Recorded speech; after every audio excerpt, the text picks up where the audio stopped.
This video is about how to screen in visitors. This is February 2021. So first of all, in the morning, there's going to be a visitor kit in the med cabinet. So you can bring that kit out to the front desk, out to the screening desk. It has some information that we shouldn't keep out there when we're not always there watching the information. So we'll put it away at night and we'll take it out every morning. So the first thing you're going to notice is what I call your screening kit. These are laminated sheets that will walk you through step by step what you need to do to screen someone in, and they're just with the ring here. The first sheet should be this chart that tells you exactly how to get through the screening process. So the very first thing on the top of this chart, it says all visitors must have a surgical mask. So anybody coming inside the building must have a surgical mask on. They should provide it themselves and hand sanitize when they enter. So they're going to come to the front door, ring the doorbell, get let in, be on the front mat, hand sanitize, and then wait on the front mat for all the next steps. And then the first thing we have to think about is what zone are we in at the time? So as of Monday, March 1st, we'll be in the gray lockdown zone. And that matters because it matters who can come in the building during what zone. This will be posted on the whiteboard and be up to date. And across the top of your kit on the first page, you will see the choices of what zone we're in. And so here we go, we'll go to our gray and red zones because they have the same rules for gray and red. They affect us the same way. So we're gonna read this, write down the column to see what we have to do. So the next question says, well, who can visit?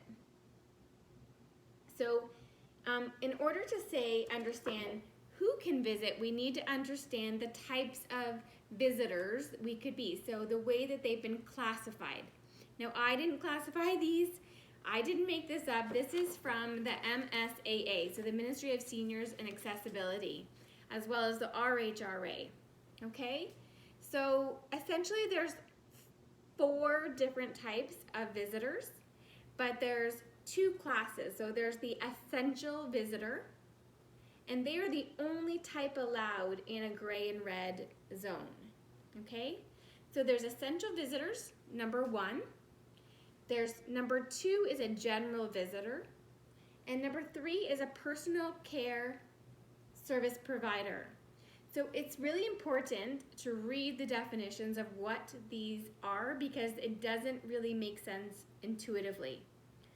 So I'll give you the essential visitor. Essential visitor is, by definition, is a person performing essential support services like food delivery, inspector, maintenance, healthcare services, phlebotomy, or someone visiting a very palliative resident, a very ill or very palliative resident. Now, under the essential visitor, there's 2 categories, A and B. So we have a 1A visitor and a 1B visitor. 1A visitors are health professionals, as an example. So it could be a regulated health professional, like a nurse, or, so for example, a nurse, it could be an OT, it could be a respiratory therapist, so for someone coming to look at the oxygen tanks, or someone coming to do foot care, but in a registered nurse, advanced foot care kind of perspective, okay? Not a regular esthetician.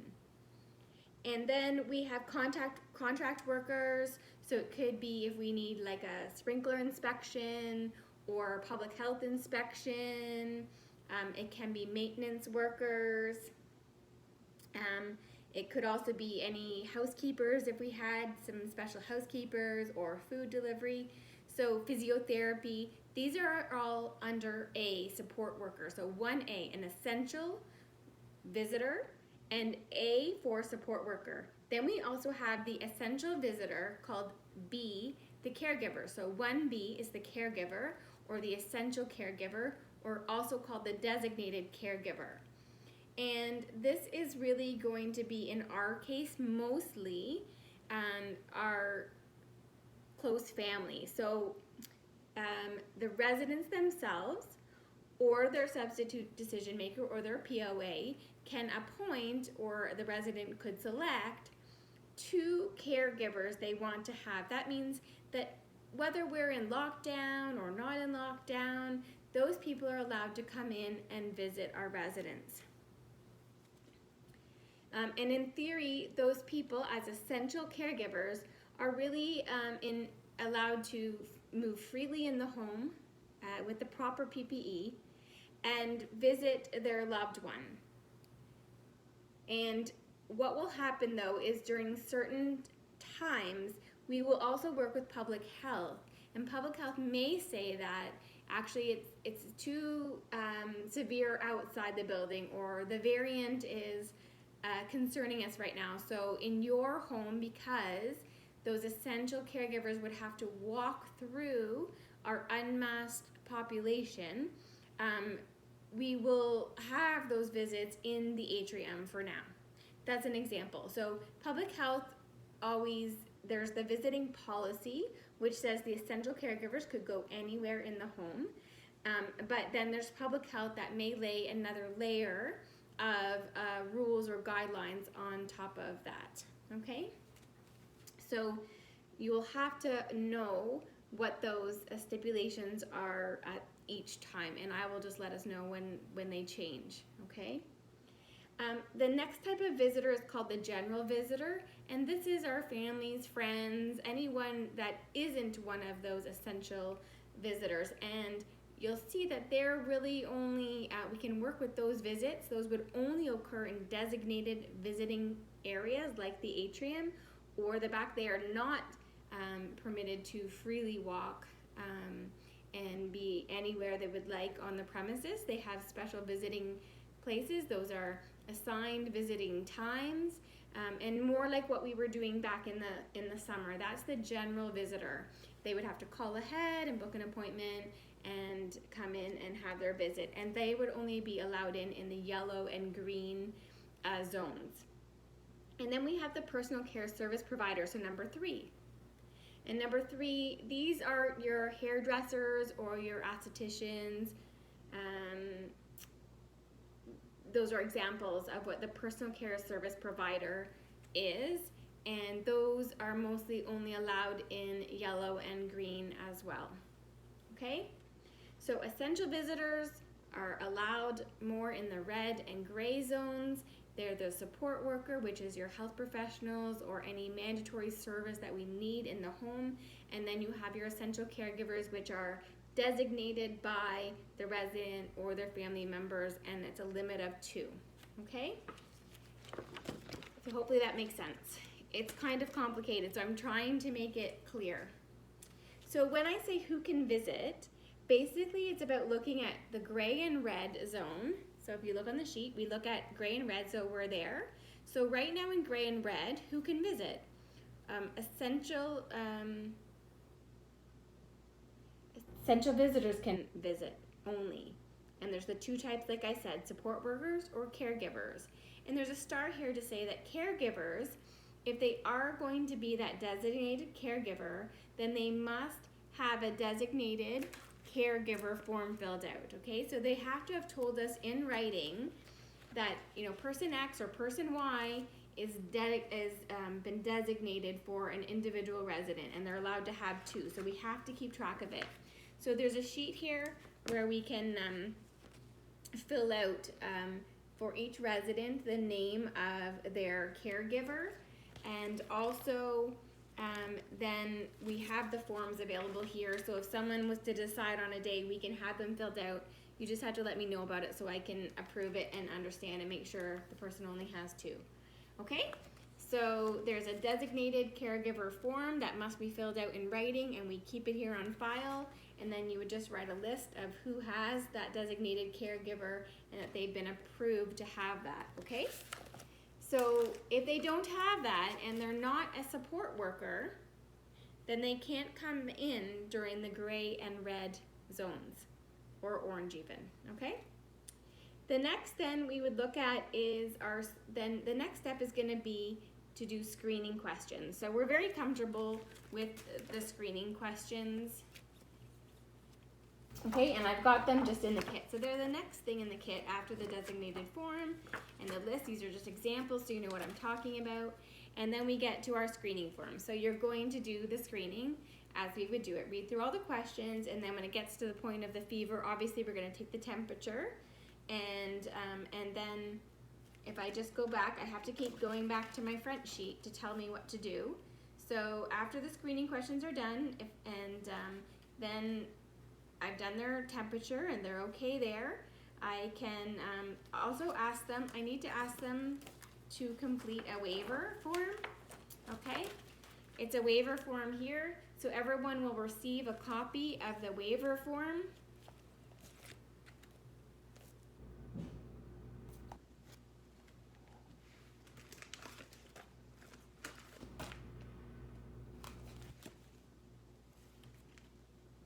Okay, I don't know what I did with that one.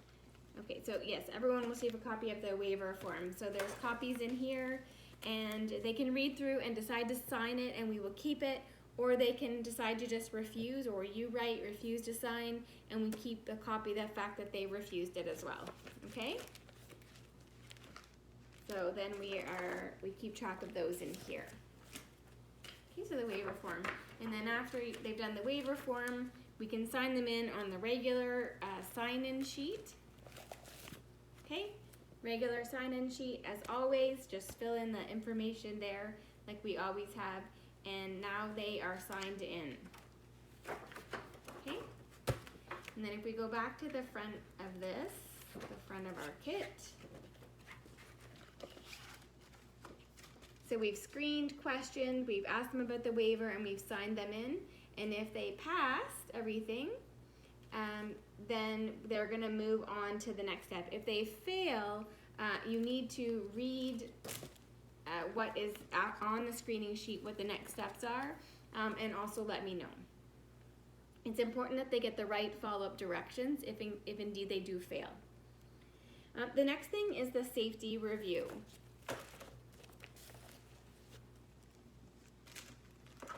So you have to know what kind of review they need, and unfortunately there are slightly different things. It's basically assumed that if they're a regulated health professional, that they've had some training in IPAC, but I will say that there's a few people that have come in that have sort of done things that I would find uncomfortable, so we're still going to review a couple of things for them. And then also there's the safety review. If you remember, the safety review is that the person has to sign off that they have read the new policy and they've watched some of the PPE videos. So it's stipulated here on the pack, it'll tell you very clearly. So for 1A, which is those support workers, the screener must review the IPAC card for support workers, okay? And that's all they need as 1A. So then if we go back to this part,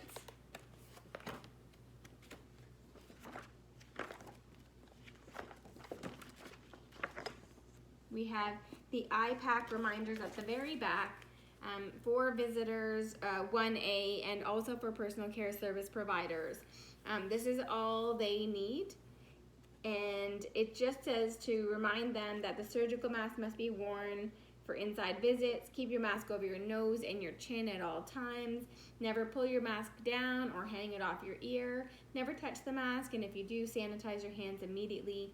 Do not pass any item, object, food, clothing, etc. to a resident. No eating, drinking, or sharing food.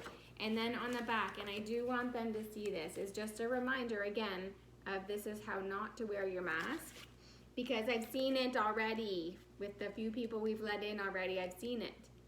And it's so dangerous, so I don't want them to do that.